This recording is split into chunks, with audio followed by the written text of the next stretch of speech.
Halo, nama aku Rika. Aku tinggal di Bandung di sekolah SDN 077 Sejahtera. Umurku 11 tahun.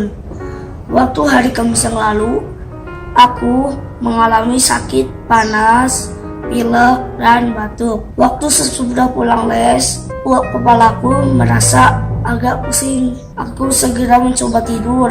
Sesudah tidur, aku bangun dan besoknya aku panas tinggi. Waktu panas tinggi itu, aku dikasih Hilvero 5-6 tetes.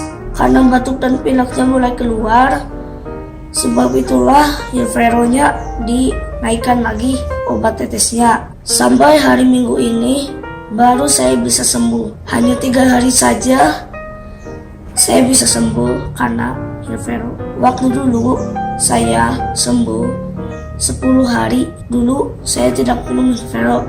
Sekarang saya minum Hilvero. Saya sekarang jadi lebih cepat sehat dan lebih cepat kembali beraktivitas. Terima kasih Hilvero. Buat teman-teman yang lagi sakit panas, batuk, pilek, atau yang lain-lainnya, minum Hilvero 5 atau 6 tetes.